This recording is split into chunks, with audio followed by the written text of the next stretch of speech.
नमस्कार, मेरा नाम है गौरांगी गुप्ता और आप देख रहे हैं जनता 24x7 न्यूज़। इस वक्त मैं लखनऊ के चौक क्षेत्र स्थित बड़ी काली जी मंदिर में मौजूद हूँ। जैसे कि आपने लगातार इसके मंदिर के बारे में सुना होगा, ये बहुत ही प्रसिद्ध मंदिर है और शक्ति पीठों में से एक माना जाता है। शंकराचार्य के युग से ये मंदिर चला आ रहा है। इसकी स्थापना उस समय की बताई जाती है और मान्यताएं अगर देखी जाएं तो इसकी मान्यता इतनी ज़्यादा है कि लोग लखनऊ शहर से, उत्तर प्रदेश से ही नहीं, विदेशों से भी यहाँ पर दर्शन करने आते हैं, अपनी मन्नतें मांगते हैं। और नवरात्रि का जो समय चलता है, जो दोनों नवरात्रि मनाई जाती है, उसमें यहाँ पर लाखों की संख्या में श्रद्धालुओं की भीड़ आपको देखने को मिल जाएगी। और लगातार आप जब भी किसी चैनल पर देखेंगे या आप अपने कहीं पर भी आप इसको सर्च करेंगे तो लगातार आपको ये मंदिर बहुत ही प्रसिद्धता से देखने को मिलेगा। जिस तरीके से यहाँ की मान्यताएं हैं, इस मंदिर में लोगों की आस्था जुड़ी हुई है, इस मंदिर से लोगों की मुरादें जुड़ी हुई हैं। लोग यहाँ पर आते हैं, अपनी मन्नत मांगते हैं, अपनी श्रद्धा और इच्छा अनुसार यहाँ पर पूजा पाठ करते हैं। और नवरात्रि में यहाँ की बहुत ज़्यादा मान्यता मानी जाती है क्योंकि काली जी का मंदिर है और अष्टमी को काली जी का दिन मनाया जाता है, माँ कालरात्रि का दिन होता है। तो यहाँ पर अष्टमी के दिन हवन, पूजा पाठ, कन्या भोजन इत्यादि तरीके के कार्यक्रम किए जाते हैं। आइए हम पुजारी जी से जानते हैं कि इस मंदिर की क्या प्राचीन कथा है और किस तरीके से इसका जो है निर्माण हुआ और यहाँ पर इतनी जो लोगों की मान्यताएं हैं, लोगों की श्रद्धाएं हैं, वो किस तरीके से जो है यहाँ पर धीरे धीरे बनती चली गई। मंदिर की बहुत श्रद्धा और मान्यता है और लोग लखनऊ या देश से ही नहीं, विदेशों से भी यहाँ पर आते हैं और नवरात्रि के समय लाखों की संख्या में लोग आते हैं। क्या इतिहास है इस मंदिर का और इसकी स्थापना का? ये सबसे पहले जो आपने बताया, यहाँ देश और विदेश सब आदमी आते हैं। इसका कारण यही है कि नारायणी के स्वरूप में बड़ी काली जी एक ही स्थान यही है जो आदि गुरु शंकराचार्य ने खोज करके स्थापना की है। हमारे देवी पुराण में भी लिखा है, सर्वमंगल मांगल्ये शिवे सर्वार्थ साधिके शरण्ये त्र्यंबके गौरी नारायणी नमस्तुते। काली काली महाकाली, काली के परमेश्वरी, सर्वानंद कर देवी नारायणी। कि ये वो नारायणी है जो नारायण के साथ यहाँ विराजमान है। ये एक अष्टधातु की जो पौराणिक मूर्ति है वो अष्टमी नवमी को निकलती है। गाजे बाजे के साथ पूजन होता है और वरिष्ठ नेता या बड़ी अधिकारी कोई आता है, उसके सामने गर्भगृह से वो निकाल करके और दर्शन कराया जाता है। मान्यता की बात, यहाँ जितने भी श्रद्धालु आते हैं उनकी मनोकामनाएं निश्चित पूर्ण होती हैं। खासकर गृहस्थ जीवन वाले, यहाँ जिन बच्चों का मुंडन होता है, क्रम तो यही है कि जिन्होंने संतान मांगी उनको संतान मिला, उन्होंने यहाँ मुंडन कराया। मुंडन कराने के बाद उनकी शादी हुई, फिर जोड़े से आए, फिर मुंडन में आए। इस तरह से यहाँ मुंडन और जोड़े शादी के ज़्यादा होते हैं। नवरात्रि में भी मुंडन होते हैं और अलग से भी हुआ करते हैं। यहाँ मुंडन कराने से, इसका भी इतिहास पीछे छपा हुआ है, संस्कृत में है कि यहाँ मुंडन कराने वाले बच्चा जो जिसका मुंडन होता है उसके जन्म के जो भी दोष होते हैं वो दूर हो जाते हैं। बच्चा दीर्घायु और बहुत धनवान और ज्ञान बुद्धि वाला होता है। इसलिए यहाँ पर खास करके लोग यही मांगने आते हैं कि मुझे संतान मिल जाए, धन दौलत मिल जाए। माँ जब संतान देती है तो इतना धन दौलत देती है कि यहाँ जिन जिन के बच्चे का मुंडन होता है कोई कमज़ोर है ही नहीं। सब देश विदेश में गए और देश विदेश से आकर के अपने बच्चों का मुंडन कराते हैं।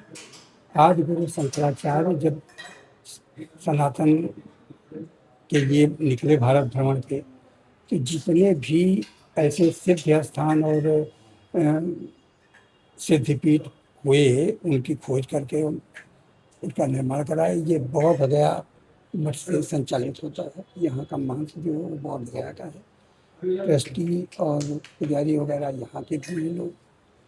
हर नवरात्रि में यहाँ अपार भीड़ होती है। प्रशासन की तरफ से अच्छी मदद मिलती है, फोर्स लगती है। महिला पुलिस और जेंट्स पुलिस यहाँ रहती है। हम मंदिर की तरफ से भी लगभग 100 कार्यकर्ता जो अपनी ड्रेस, शादी ड्रेस में मंदिर के होते हैं, वो भी पूरा कार्यभार देखते हैं। 9 दिन भी भंडारा चलता है, फलाहारी और अन्न का। फिर दशमी के दिन भंडारा होकर के समाप्ति होती है, और दशमी के दिन माँ का जागरण भी होता है, जो बड़ा विशाल होता है। दूर दूर से लोग जागरण भी सुनने आते हैं। तो ये 10 दिन का कार्यक्रम होता है। जो कहा गया आपके द्वारा कि इस वर्ष नवरात्रि कम नहीं है, 6 बजकर।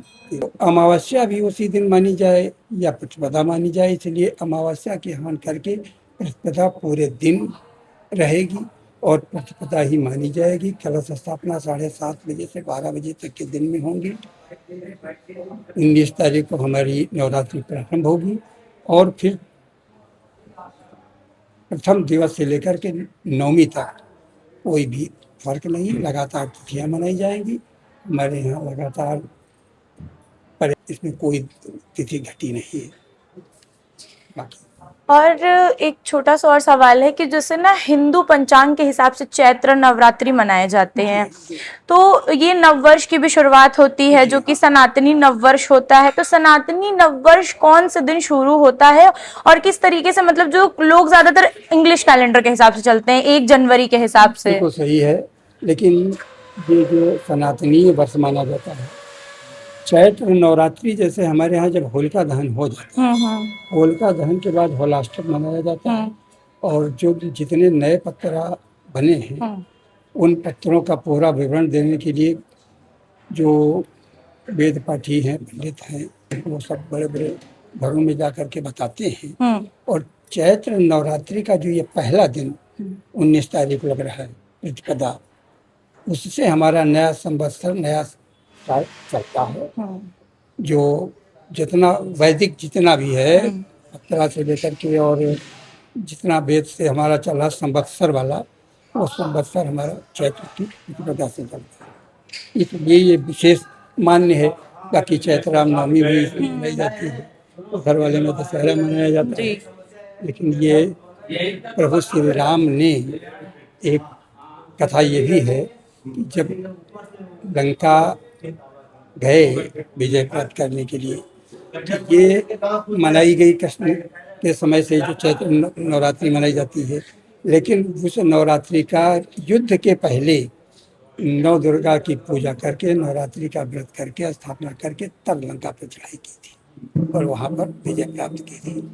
तो इसका ये भी महत्व है, हमारे सारे पुराणों में मिलता है कि आदि से, मतलब युग बदलते गए, लेकिन आदि से हमारी देवियों की जो पूजा, नारी प्रधान देश माना गया, शक्तियाँ जो हैं ये 9 दुर्गा की शक्तियाँ, ये 9 दुर्गा की शक्तियों से ही प्रेरित, अगर हमारा इतिहास या ज्ञान से हम 9 देवियों का पूरा वर्णन देखें, तो जो एक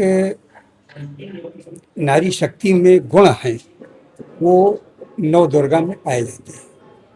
हर देवी का कार्य अलग अलग है, और अलग अलग कार्य संहार करता कोई और है, पालन करता कोई और है, किसी की कोई सवारी तो किसी की कोई सवारी। इसीलिए ये 9 रूप दुर्गा के जो दिखाए गए, ये नारी के 9 रूप हैं।